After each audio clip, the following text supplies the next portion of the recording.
Hello friends, welcome to all of you in our channel Khan classes of commerce. दोस्तों आज हम इस video में मोर देन 20 MCQs लेने वाले हैं।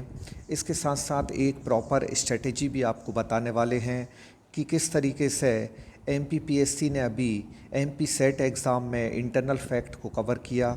तो आज हमारा ये वीडियो बहुत ही इम्पोर्टेंट होने वाला है क्योंकि इसमें हम एक प्रॉपर स्ट्रेटेजी और साथ में एनालिटिकल व्यू भी आपको बताएंगे कि किस तरीके से इंटरनल फैक्ट को कवर किया जाता है। तो विथ एग्जांपल आज आपको पूरा विश्लेषण इस वीडियो के माध्यम से मिलने वाला है। तो सबसे पहले हम इसमें ले लेते हैं MCQs, जैसा कि स्क्रीन पर आप देख रहे हैं। पहला MCQ आपको दिया गया है, अदत्त मजदूरी किस प्रकार का खाता है। तो अदत्त मजदूरी खाता, जिसको इंग्लिश में हम आउटस्टैंडिंग वेजेस अकाउंट कहते हैं। तो जैसा कि आप देख रहे हैं यहाँ मजदूरी लिखा हुआ है। तो कुछ स्टूडेंट मजदूरी वेजेस को देखकर क्या करते हैं, इसको नॉमिनल अकाउंट समझ लेते हैं, लेकिन ये नॉमिनल अकाउंट नहीं है बल्कि ये एक व्यक्तिगत खाता है। तो इस क्वेश्चन का राइट आंसर आपका क्या हो जाएगा, पर्सनल अकाउंट हो जाएगा, क्योंकि अदत्त मजदूरी खाता एक पर्सनल अकाउंट है। अगर अकेला मजदूरी खाता आता, वेजेस अकाउंट अगर सिंगल आता, तो हम मान लेते कि वो एक नॉमिनल अकाउंट है, लेकिन यहाँ आउटस्टैंडिंग वेजेस लिखा है, अदत्त मजदूरी दिया है, इसलिए ये एक पर्सनल अकाउंट होगा। इसके बाद आगे देख लेते हैं अगला क्वेश्चन पर्टिकुलर क्या दिया गया है। ये क्वेश्चन जो आप स्क्रीन पर देख रहे हैं ये अभी MP टेट एग्ज़ाम में बिल्कुल इसी तरह पूछा गया है और जो कि हमारे मटेरियल में पहले से ही कवर्ड था। तो इसको हम देख लेते, ये बहुत ही इंपॉर्टेंट क्वेश्चन है और अधिकतर स्टूडेंट इसमें गलती कर देते हैं। क्वेश्चन में पूछा गया है, प्राथमिक गुण जो लेखांकन सूचना को निर्णय लेने में उपयोगी बनाते हैं, the primary qualities that makes accounting information useful for decision making are.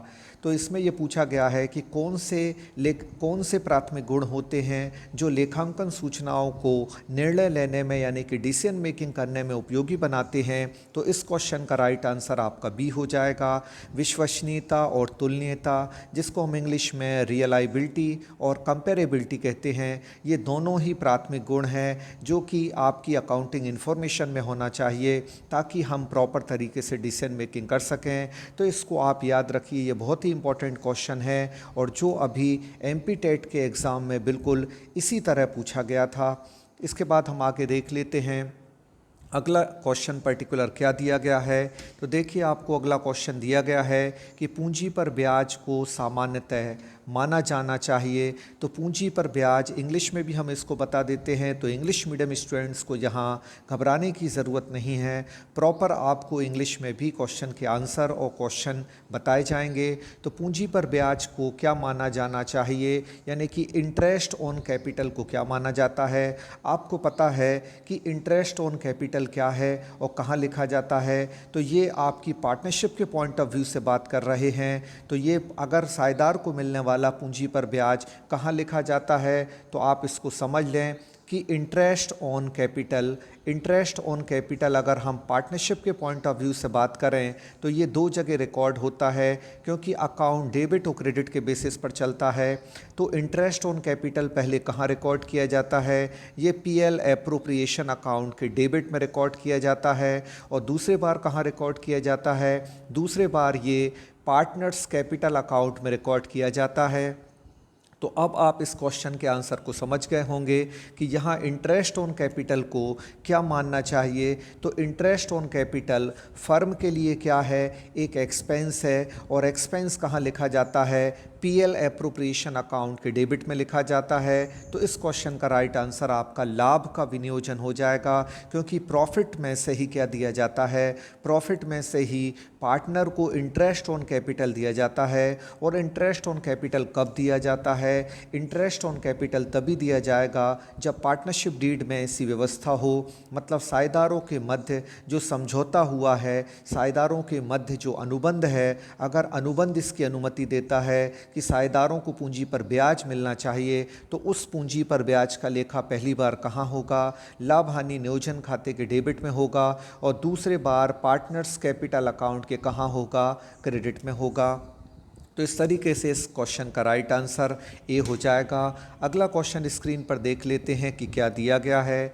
साझेदारी फर्म के पुनर्गठन पर संपत्ति के मूल्य में वृद्धि का परिणाम क्या होगा। मतलब पार्टनरशिप में अगर रिकॉन्स्टिट्यूशन होता है और असेट की वैल्यू इंक्रीज हो जाती है तो उससे क्या होगा। तो असेट की वैल्यू इंक्रीज होने से पार्टनर को क्या होता है, प्रॉफिट होता है, क्योंकि असेट की वैल्यू बढ़ती है तो प्रॉफिट होता है और लायबिलिटी की वैल्यू बढ़ती है तो क्या होता है, लॉस होता है। तो याद रखिए यहाँ रिकॉन्स्टिट्यूशन ऑफ पार्टनरशिप कहा गया है। मतलब साझेदारी के पुनर्गठन पर जब हम पुनर्मूल्यांकन खाता बनाते हैं तो संपत्ति के मूल्य में होने वाली वृद्धि से साझेदारों को क्या होता है, लाभ होता है। असेट की वैल्यू इंक्रीज होने से पार्टनर्स को क्या होता है, प्रॉफिट होता है। तो इस क्वेश्चन का राइट आंसर आपका ए हो जाएगा। इसके बाद स्क्रीन पर अगला क्वेश्चन देख लेते हैं कि क्या दिया गया है। अगला क्वेश्चन स्क्रीन पर है, साझेदार के प्रवेश पर पुराने तुलन पत्र में दर्शाए गए संचय हस्तांतरित होंगे।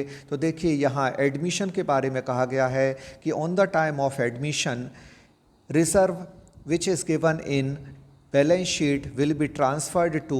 ये पूछा गया है यहाँ कि जब नया साझेदार आता है यानी नए साझेदार का प्रवेश होता है तो पुराने चिट्ठे में, यानी तुलन पत्र का मतलब चिट्ठा होता है, पुरानी बैलेंस शीट में जो रिजर्व दिया है उसको कहाँ ट्रांसफ़र किया जाता है और किन लोगों में ट्रांसफ़र किया जाता है। तो ये पुराने साझेदारों के पूंजी खातों में जाता है। इसमें नए साझेदार में इसका हिस्सा नहीं बनता, नए साझेदार इसमें कोई हिस्सा नहीं ले सकता।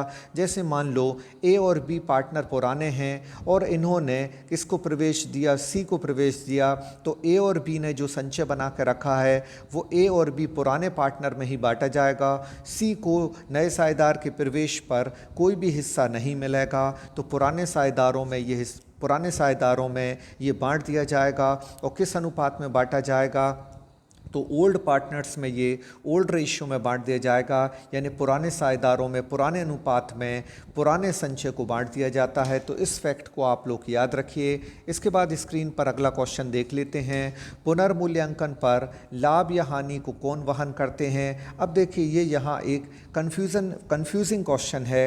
वो इसलिए कंफ्यूजन है कि प्रॉफिट ऑन रिवैल्यूएशन या लॉस ऑन रिवैल्यूएशन को किस में बांटते हैं। तो इस क्वेश्चन में सबसे पहले इस क्वेश्चन को हम क्लियर कर देते हैं कि रिवैल्यूएशन अकाउंट जो है वो पर्टिकुलर कब बनाया जाता है। तो रिवैल्यूएशन अकाउंट जनरली दो कंडीशन में बनाया जाता है। ऐसे तो रिवैल्यूएशन अकाउंट रिकॉन्स्टिट्यूशन पर भी बनाया जाता है, admission of a new partner पर, डेथ ऑफ अ पार्टनर पर भी बनता है और रिटायरमेंट ऑफ अ पार्टनर पर भी बनता है। 4 कंडीशन में बनता है, लेकिन अभी फ़िलहाल हम 2 कंडीशन आपको बता रहे हैं और वहीं से आंसर बिल्कुल क्लियर हो जाएगा। अब हम पहला पॉइंट यहाँ ले लेते हैं कि एडमिशन पर बनाया जाता है और दूसरा पॉइंट हम ले लेते हैं किस पर बनाया जाता है, ये रिटायरमेंट पर भी बनाया जाता है। तो अगर एडमिशन पर जब बनाया जाएगा तो पुनर्मूल्यांकन की हानि या लाभ को कौन वहन करेंगे, तो पुराने साझेदार ही इसको वहन करेंगे। तो याद रखिए ये पहला फैक्ट हो गया। रिवैल्यूएशन अकाउंट के प्रॉफिट एंड लॉस को अगर हम एडमिशन की बात करें, नए साझेदार के प्रवेश की बात करें, तो कौन वहन करेंगे, पुराने साझेदार इस लाभ या हानि को वहन करेंगे। और अगर हम बात रिटायरमेंट की कर रहे हैं और रिटायरमेंट के अलावा अगर ये बात डेथ की भी की जा रही है, तो रिटायरमेंट की बात करें या डेथ की बात करें तो फिर ये प्रॉफिट किस में बांटा जाएगा। तो ये प्रॉफिट या लॉस जो रिवैल्यूएशन पर होगा वो ऑल पार्टनर्स में बांटा जाएगा। तो इसको आप याद रखिए। 2 फैक्ट हैं और इन 2 फैक्ट में एग्ज़ाम में फिर क्वेश्चन जैसा आए वैसा आप आंसर कर सकते हैं। अगर पूछा जाए कि एडमिशन पर अगर रिवैल्यूएशन का प्रॉफिट लॉस होगा तो किन में बांटा जाएगा, तो एडमिशन पर प्रॉफिट एंड लॉस होगा। अगर रिवैल्यूएशन पर तो वो बांटा जाएगा पुराने साझेदारों में, तो आपका आंसर ए हो जाएगा।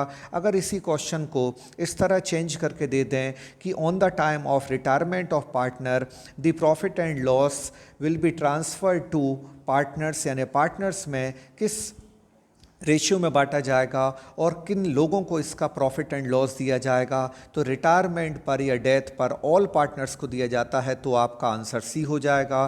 तो एडमिशन के पॉइंट ऑफ व्यू से देखें तो ओल्ड पार्टनर्स में बांटा जाएगा, और अगर हम रिटायरमेंट के पॉइंट ऑफ व्यू से बात करें तो ये सभी साझेदारों को बांटा जाएगा। तो आई होप ये कॉन्सेप्ट आपको पूरी तरह क्लियर हो गई है। अब इसके बाद स्क्रीन पर अगला क्वेश्चन देख लेते हैं। पर्टिकुलर अगला क्वेश्चन क्या दिया गया है। नए साझेदार द्वारा ख्याति की राशि नकद लाने पर पुराने साझेदारों द्वारा ये बांटी जाएगी। जब भी एडमिशन होता है तो पार्टनर के एडमिशन पर वो गुडविल लेकर आता है, और वो गुडविल अगर नकद लेकर आता है तो उसको पार्टनर में किस रेशियो में बांटा जाता है। तो याद रखिए उसको त्याग अनुपात में बांटा जाता है। यहाँ भी एक फैक्ट याद रखिए जो आपको हमेशा काम आएगा कि गुडविल का ट्रीटमेंट किस तरीके से होता है। तो यहाँ भी हम दो फैक्ट ले लेते हैं कि एक हो जाता है एडमिशन और एक हो जाता है आपका पर्टिकुलर क्या, रिटायरमेंट। और इसी रिटायरमेंट को आप आबलिक करके क्या लिख सकते हैं, डेथ भी लिख सकते हैं। अब यहाँ आप समझ लें, अब यहाँ आप एक फैक्ट को समझ लें कि जब एडमिशन होता है तो किस रेशियो में बांटेंगे। तो एडमिशन जब होगा तो सेक्रीफाइस रेशियो में बांटा जाएगा। तो याद रखिए सेक्रीफाइस रेशियो में क्या बांटा जाएगा, आपकी गुडविल को बांटा जाएगा यानी त्याग अनुपात में। और अगर रिटायरमेंट या डेथ होता है तो गुडविल को किस में बांटेंगे, तो वहाँ इसको बांटा जाता है गेनिंग रेशियो में बांटा जाता है। तो आप याद रखिए गुडविल का ट्रीटमेंट दो तरीके से दो अलग अलग सिचुएशन में हो सकता है। अगर on the time of admission हो, नए साझेदार के प्रवेश हो तो त्याग अनुपात में बांटेंगे, और किसी पार्टनर का रिटायरमेंट या डेथ हो तो गेनिंग रेशियो यानी कि प्राप्ति अनुपात में बांटा जाएगा। तो यहाँ भी हमने आपको दो फैक्ट यहाँ कवर कराए। अब स्क्रीन पर अगला क्वेश्चन देख लेते हैं। ये क्वेश्चन आपका एक न्यूमेरिकल क्वेश्चन है, और इस क्वेश्चन को देखिए बिना सॉल्व किए हम आपको इतनी आसानी से इस क्वेश्चन के आंसर को निकाल कर बता देंगे कि ये कितना होगा। ध्यान से देखिए, पुराने लोगों के अनुपात ABC के आपको दिए गए हैं 4:3:2। नया पार्टनर D बनाया और D कितना भाग लेता है, 1/10 पार्ट उसको मिलता है। अब पूछा गया है कि न्यू रेशियो विल बी, मतलब नया अनुपात क्या होगा। तो चलिए अब हम नया अनुपात बिना सॉल्व किए निकाल देते हैं। तो देखिए आप यहाँ पुराना रेशियो देखें कितना दिया है, 4/9 हो जाएगा। 4:3:2 ऐड करें तो कितना हो जाता है 4/9, फिर 3/9 और फिर लिख लिया हमने 2/9। और नया पार्टनर जो आया है वो 1/10 आया है। अब देखिए पहले पार्ट कितने थे, 9 थे। एक नया पार्टनर आया, उसको एक हिस्सा मिल रहा है तो कितने होगा 10। तो अब हम क्या कर देते हैं, 9 पार्ट पहले से थे और एक पार्ट ये इसको D को मिल रहा है, तो टोटल कितने होगा 10। तो अब रेशियो क्या बनेगा, 4/10 बनेगा, 3/10, 2/10 बनेगा और 1/10 बनेगा। तो देखिए अब सब इसके सबके डिवाइड में 10 है, इसको अलग कर देते हैं। तो रेशियो कितना हो गया, 4:3:2 और 1 हो गया। और ये आप देख सकते हैं सी ऑप्शन में आपको दिया गया है। लेकिन इस टाइप के क्वेश्चन को इतने शॉर्ट में करने के लिए आपको एक स्ट्रेटेजी का ध्यान रखना होगा कि पहले टोटल पार्ट कितने थे और अब नए पार्टनर के ऐड होने के बाद टोटल पार्ट कितने हो गए हैं। अगर ये नंबर सिमिलर हैं तभी ये मेथड का यूज़ होगा। तो ये बहुत ही सिंपल तरीके से बिना सॉल्व किए आप कर सकते हैं कि इनका टोटल 9 है, इस यहाँ टोटल कितना दिया है 10, यानी नए पार्टनर को एक हिस्सा मिल रहा है तो नए पार्टनर का एक होगा, और बाकी 9 हिस्से किसके होंगे, पुराने पार्टनर के। और वो 9 हिस्से क्या होंगे, 4:3:2 ये 9 हो गए, और जो चौथा पार्टनर आया उसको एक मिला, तो टोटल कितना हो गया 10। तो इस तरीके से इस क्वेश्चन को ईजीली सॉल्व किया जा सकता है, वो भी बिना किए। अब इसके बाद अगला क्वेश्चन देख लेते हैं, गुडविल से रिलेटेड है। तो अभी हम आपको पार्टनरशिप से रिलेटेड कुछ क्वेश्चन बता रहे हैं, और इसके बाद ये क्वेश्चन आपको ऑडिटिंग से भी बताए जाएंगे और डिफरेंट यूनिट से भी आपको ये पूरे वीडियो में इंपॉर्टेंट क्वेश्चन बताएंगे। और उसके साथ साथ हम लास्ट में वो एनालिटिकल व्यू बताने वाले हैं जहाँ से इंटरनल फैक्ट को MPPSC कवर कर रहा है। तो प्रेजेंट में जो ट्रेंड चल रहा है उस रिसेंट ट्रेंड को भी कवर करना जो है वो बहुत ही ज़रूरी है, तब जाकर हम एग्ज़ाम के लेवल को समझ पाएंगे और उस डिफ़िकल्टी लेवल को और उस इंटरनल फैक्ट को हमें कैच करना बहुत ही ज़रूरी है। अब यहाँ देख लेते हैं, Z को लाभ में 1/4 भाग के लिए प्रवेश दिया जाता है, मतलब Z को एक नया पार्टनर बनाया गया, वह ख्याति के रूप में कितने रुपए लाया, 30,000। यह ख्याति X और Y में किस अनुपात में बांटी जाएगी, यानी X और Y किस अनुपात में लेंगे। जैसा अभी हमने आपको बताया था, on the time of admission the goodwill will be divided in old partners in their sacrifice ratio. तो आपका राइट आंसर क्या हो जाएगा कि पुराने साझेदारों में त्याग अनुपात में ख्याति को बांटा जाता है। अगर नया साझेदार उसको नगद लेकर आ रहा है तो वो आप त्याग अनुपात में बांटेंगे, सेक्रीफाई रेशियो में।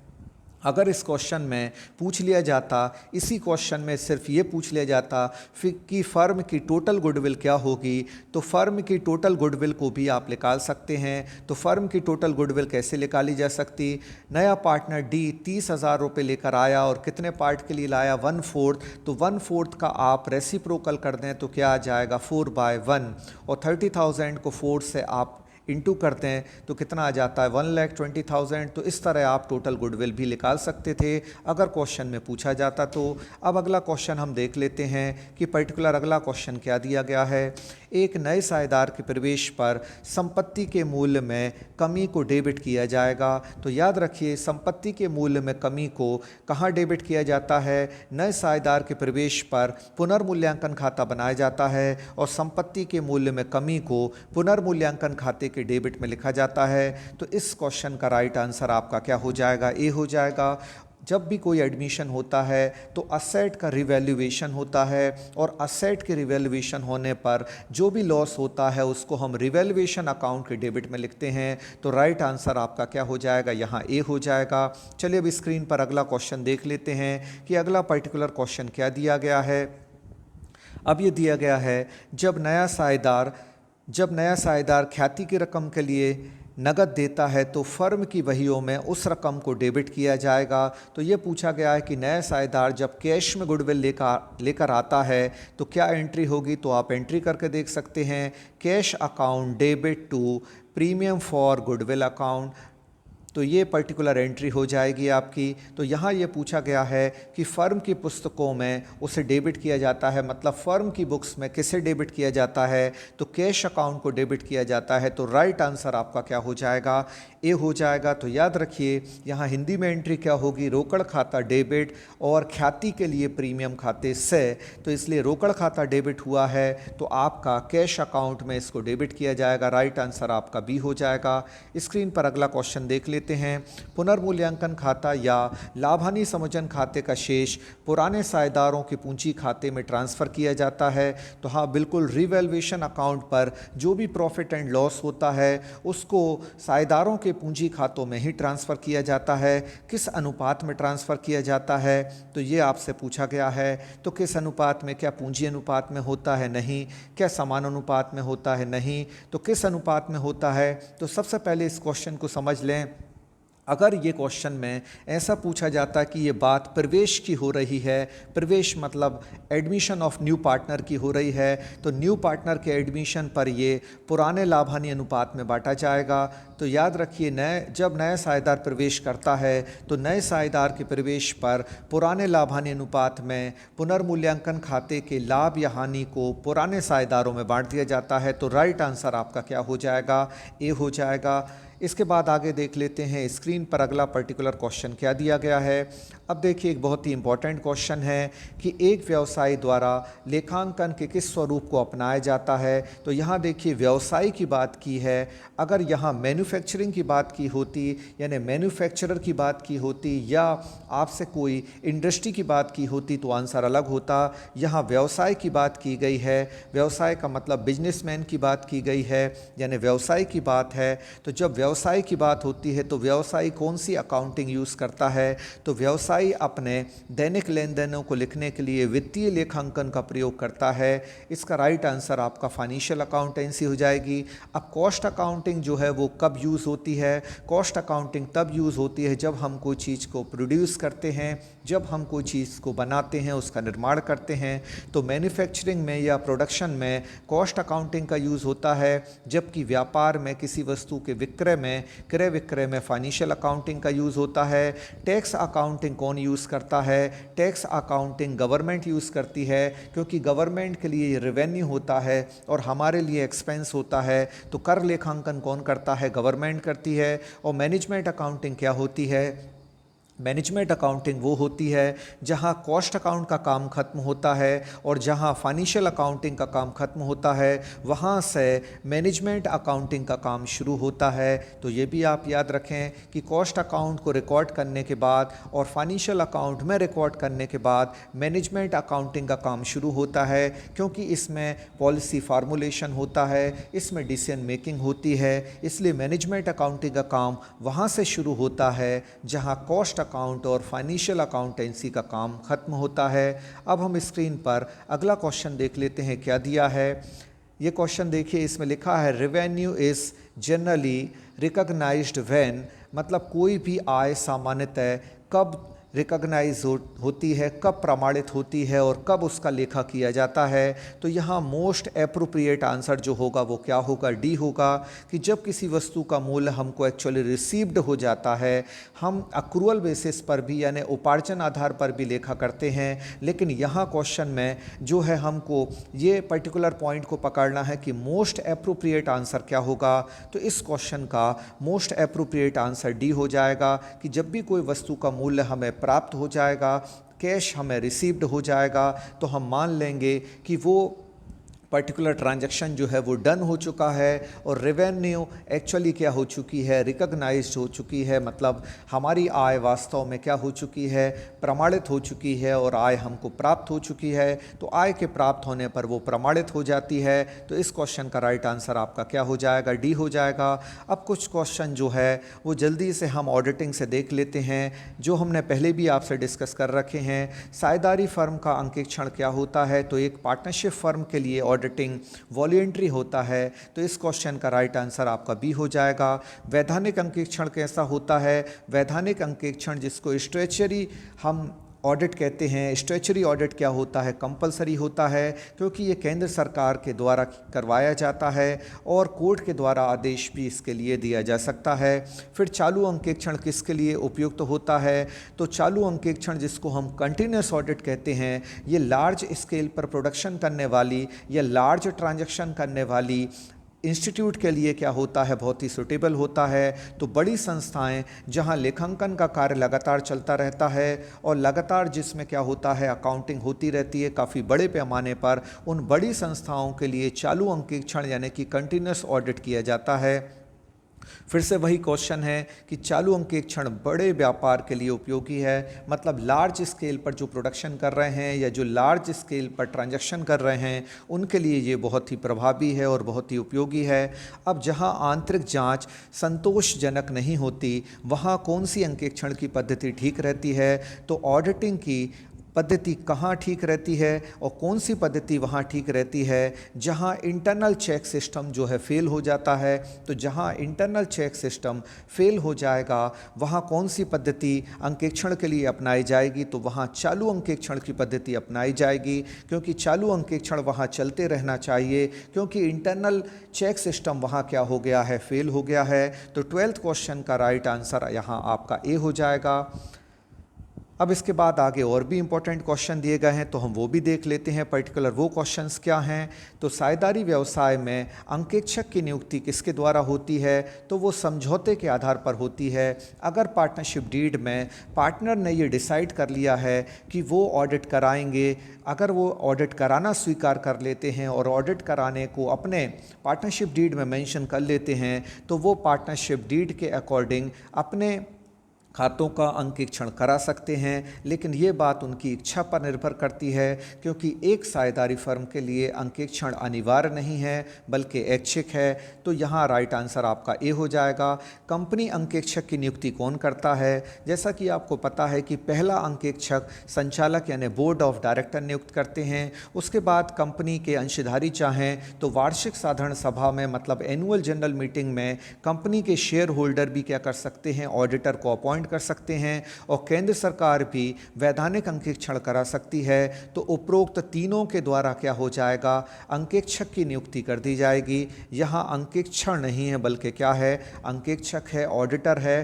तो ऑडिटर तीनों के द्वारा अपॉइंट हो सकता है। जैसा कि अभी हमने आपको बताया, एक कंपनी के अंकेक्षक की नियुक्ति किस धारा के अंतर्गत होगी, एक कंपनी के अंकेक्षक की जो नियुक्ति होगी वो धारा 224 के अंतर्गत होगी। मतलब सेक्शन 224 के अकॉर्डिंग किसी भी अंकेक्षक की नियुक्ति की जा सकती है। तो राइट आंसर आपका ए हो जाएगा।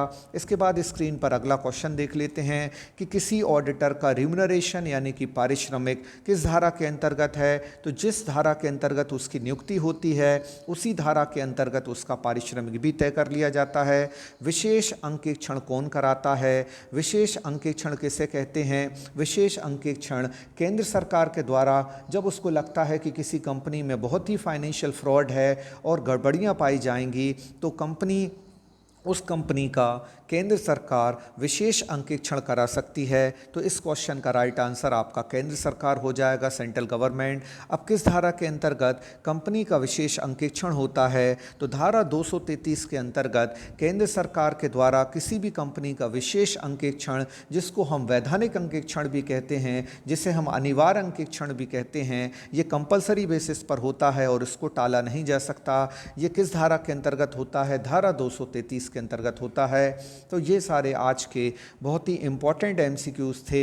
इसके बाद अब हम वो इम्पॉर्टेंट चीज़ आपसे डिस्कस करने वाले हैं जहां हम आपको इंटरनल फैक्ट बताने वाले हैं कि कहां से इंटरनल फैक्ट जो हैं वो जनरेट होते हैं और एमपीपीएससी कहां से उन इंटरनल फैक्ट को कवर कर रहा है। तो देखिए, अब स्क्रीन पर आप देख रहे हैं ये सब हमने अपने पेड कोर्स में कवर कर रखा है। और जैसा आप जानते हैं कि अब 25 फरवरी 2024 में आपका एमपीपीएससी टैक्सेशन असिस्टेंट का एग्ज़ाम होने जा रहा है। तो इस पर्टिकुलर एग्ज़ाम के लिए अभी 5 माह से ज़्यादा का वक्त आपके पास है। इसमें एक प्रॉपर तैयारी आप कर सकते हैं और काफ़ी अच्छे से इन इंटरनल फैक्ट को और डिफरेंट फैक्ट को आप कवर कर सकते हैं। इन सब चीज़ों को काफ़ी बारीकी के साथ हमने अपने कोर्स में कवर कर रखा है। तो देख सकते हैं आप, जैसा कि ये लिखा है कि पुस्त पालन लिखा हुआ है, सबसे छोटा सर्किल जो है वो पुस्त पालन का है। इस पुस्त पालन को पर्टिकुलर क्या कहते हैं, ये बुक कीपिंग है। तो बुक कीपिंग देखिए किसके अंडर में आ रहा है, अकाउंटेंसी के अंडर में आ रहा है, जिसको हम लेखा कर्म कहते हैं। फिर लेखा कर्म के ऊपर क्या दिया गया है, अंकेक्षण मतलब ऑडिटिंग दी गई है। और ऑडिटिंग के ऊपर आपको इन्वेस्टिगेशन दिया गया है। तो पता ये चला कि बुक कीपिंग का काम जहाँ ख़त्म होता है, बुक कीपिंग का काम जहाँ ख़त्म होता है वहाँ से किसका काम शुरू हो जाता है, वहाँ से अकाउंटेंसी का काम शुरू हो जाता है। और जहाँ अकाउंटेंसी का काम खत्म होता है वहाँ से ऑडिटिंग का काम शुरू हो जाता है। और जहाँ ऑडिटिंग का काम खत्म होता है वहाँ से इन्वेस्टिगेशन का काम शुरू हो जाता है। तो ये इस प्रकार से एक दूसरे पर निर्भर हैं। आपसे पूछा जा सकता है कि लेखा कर्म यानी अकाउंटेंसी किस पर डिपेंड है, तो बुक कीपिंग पर डिपेंड है। अब अंकेक्षण यानी ऑडिटिंग किस पर डिपेंड है, तो वो लेखा कर्म पर डिपेंड है यानी कि अकाउंटेंसी पर डिपेंड है। और इन्वेस्टिगेशन किस पर डिपेंड है, तो वो आपकी ऑडिटिंग पर डिपेंडेंट है। तो इस तरीके से ये सारी चीज़ें एक दूसरे पर डिपेंडेंट हैं। और इंटरनल फैक्ट को हमने काफ़ी अच्छे से, काफ़ी बारीकी से अपने पेड कोर्स में कवर कर रखा है। और अब 5 माह का टाइम आपको मिल रहा है और इससे भी ज़्यादा वक्त है। तो एक बहुत अच्छे तरीके से आप हमसे जुड़कर, आप हमारे साथ जुड़कर हमारे पेड ग्रुप के मेंबर बन सकते हैं। और मेंबर बन के इन सब इंटरनल फैक्ट को आप बहुत अच्छे से कवर कर सकते हैं। और हमारा स्टडी मटेरियल आपको सैंपल के तौर पर भी आपको दिया जा रहा है कि आप पहले हमारे सैंपल को देख लें और उसके बाद डिसाइड कर सकते हैं कि आप हमारे कोर्स को ज्वाइन करना चाहते हैं कि नहीं करना चाहते। बाकी बहुत ही बारीकी से हमने अपने इस पर्टिकुलर कोर्स को कवर कर रखा है और सारे टॉपिक्स को बहुत अच्छे से कवर कर रखा है। अब देखिए, पार्षद सीमा नियम की सामग्री आपको दी गई है। पार्षद सीमा नियम को इंग्लिश में हम मेमोरेंडम ऑफ एसोसिएशन कहते हैं। ये कंपनी के किस कंपनीज एक्ट 2013 में कहाँ दिया गया है, तो ये 256 में दिया गया है। अब क्वेश्चन यहाँ से पूछा जा सकता है कि पार्षद सीमा नियम किस एक्ट में दिया है और किस एक्ट के किस सेक्शन में दिया है। तो सेक्शन 256 में पार्षद सीमा नियम यानी कि मेमोरेंडम ऑफ एसोसिएशन को कंपनीज एक्ट में कवर किया गया है। अब ये भी पूछा जा सकता है कि पार्षद सीमा नियम क्या होता है। तो पार्षद सीमा नियम कंपनी का संविधान होता है, इसको हम कॉन्स्टिट्यूशन ऑफ कंपनी भी कहते हैं, और ये कंपनी का मेन चार्टर होता है, तो इसको चार्टर ऑफ द कंपनी भी कहा जाता है, और इसको बनाना किसी भी कंपनी के लिए अनिवार्य होता है। अब ये क्वेश्चन ऐसा पूछा जा सकता है कि पार्षद सीमा नियम में कितने पैराग्राफ होते हैं। तो पार्षद सीमा नियम में 6 पैराग्राफ होते हैं। जैसा कि आप देख रहे हैं, पहला नाम वाक्य है, फिर स्थान वाक्य है, उद्देश्य वाक्य है, और उसके अलावा पूंजी वाक्य, दायित्व वाक्य और अंशदान वाक्य है। इस तरीके से आपको 6 वाक्य, यहाँ 6 क्लॉज दिए गए हैं, और ये 6 पैराग्राफ होते हैं। तो ये भी पूछा जा सकता है कि कितने पैराग्राफ होते हैं। तो 6 पैराग्राफ पार्षद सीमा नियम में यानी कि मेमोरेंडम ऑफ एसोसिएशन में होते हैं, और ये 6 नाम बहुत ही स्पष्ट तरीके से लिखे जाते हैं। ये भी पूछा जा सकता है इनमें से कोई 3 नाम दिए जा सकते हैं एग्ज़ाम में, और चौथा नाम जो है इनमें से इग्नोर करके कोई नया नाम दे सकते हैं। और पूछा जा सकता है कि पार्षद सीमा नियम में क्या नहीं आता। तो वो चौथा जो अलग से कवर किया गया है वो नहीं आएगा। इस तरीके से एमपीपीएससी इंटरनल फैक्ट को क्या करता है, कवर करता है, और उन इंटरनल फैक्ट को हमने बहुत अच्छे से अपने पेड कोर्स में जो है वो कवर कर रखा है। अब इसके बाद और आगे फैक्ट दिए गए हैं, वो भी देख लें। तो हेनरी फ्यूल के अनुसार प्रबंध के कार्य कितने होते हैं। तो याद रखिए, हेनरी फ्यूल जो हैं, हेनरी फ्यूल को हम इस तरीके से लिख दें कि फ्यूल में कितने आते हैं, कितने इसमें लेटर आए हैं, 5। तो हेनरी फ्यूल के द्वारा कितने कार्य, कितने फंक्शन बताए गए हैं। प्रबंध के 5 फंक्शन बताए गए हैं। वो 5 फंक्शन कौन कौन से हैं? नियोजन, निर्देशन, नियंत्रण, संगठन और समन्वय। ये 5 कार्य उन्होंने बताए हैं। इसमें लेटर भी 5 आए हैं, और हेनरी में भी 5 लेटर हैं, फ्यूल में भी 5 लेटर हैं। इन्होंने 5 क्या बताए हैं? प्रबंध के कार्य बताए हैं। वो 5 कार्य कौन से हैं? तो ये वो 5 कार्य हैं जिनको आपको क्या करना है, याद रखना है, क्योंकि इससे भी इंटरनल फैक्ट जो है वो अब बनकर आ रहे हैं। ये जनरली अब नहीं पूछा जाएगा कि हेनरी फ्यूल ने कितने कार्य बताए हैं, सब आंसर बता देंगे 5। अब 5 में से कौन से 5 कार्य हैं और कौन से कार्य हैं, कौन से नहीं हैं, इस इंटरनल फैक्ट को एमपीपीएससी ने अभी सेट के एग्ज़ाम में भी कवर किया।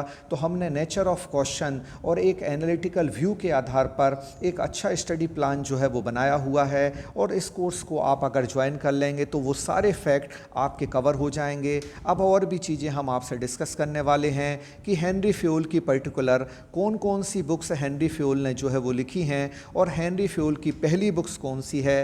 तो हेनरी फ्यूल की पहली बुक्स है जनरल एंड इंडस्ट्रियल मैनेजमेंट, जो कि कब प्रकाशित हुई? 1916 में प्रकाशित हुई। तो इस पॉइंट ऑफ व्यू से भी एग्ज़ाम में क्वेश्चन आ सकता है कि हेनरी फ्यूल ने पहली पुस्तक कौन सी लिखी। तो जनरल एंड इंडस्ट्रियल मैनेजमेंट। और ये भी पूछा जा सकता है ये कब लिखी गई। तो ये पर्टिकुलर पहली पुस्तक जो है वो उनकी प्रकाशित हुई 1916 में प्रकाशित हुई। इसके पहले उन्होंने कुछ पेपर्स लिखे हुए थे जिनकी डिटेल भी आपको यहाँ दी गई है।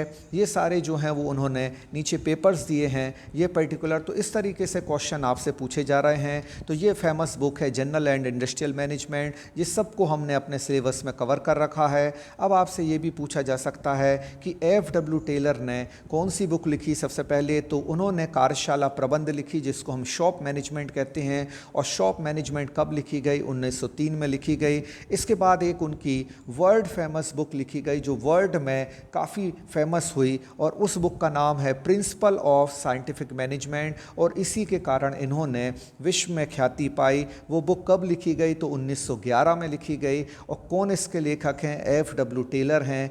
F.W. टेलर कहाँ के थे? तो USA के थे। और इन्होंने पर्टिकुलर अपना करियर कहाँ से स्टार्ट किया? तो मैकेनिकल लेबर के रूप में इन्होंने क्या किया था? मैकेनिकल ट्रेनी के रूप में इन्होंने अपना करियर स्टार्ट किया था, और एक कारखाने में इन्होंने एज अ ट्रेनी ज्वाइन किया था। फिर उसके बाद वैज्ञानिक प्रबंध के सिद्धांत कहाँ से निकले, तो वैज्ञानिक प्रबंध के सिद्धांत इसी बुक से निकले हैं, जिस बुक का नाम है प्रिंसिपल ऑफ साइंटिफिक मैनेजमेंट, जो कि कब प्रकाशित हुई, 1911 में प्रकाशित हुई। तो ये सारे फैक्ट को हमने अपने पेड कोर्स में काफ़ी अच्छे से कवर कर रखा है। अभी भी आपके पास 5 माह का टाइम है। अगर आप हमसे और अच्छी जानकारी चाहते हैं तो पेड कोर्स में हमने बहुत अच्छे से इन सारे टॉपिक्स को कवर कर रखा है। आप ऊपर अगर एग्ज़ाम में पढ़ के जाएंगे तो फिर एमपीपीएससी का जो डिफ़िकल्टी लेवल होता है वो आधे क्वेश्चन का मॉडरेट होता है, लेकिन बाकी आधे क्वेश्चन जो हैं वो थोड़े से डिफ़िकल्टी लेवल में हाई चले जाते हैं। इंटरनल फैक्ट्स है वो क्वेश्चन आते हैं जिसमें हमें नेचर ऑफ क्वेश्चन को भी समझना होता है और एक एनालिटिकल व्यू भी चाहिए उन क्वेश्चन को सॉल्व करने के लिए।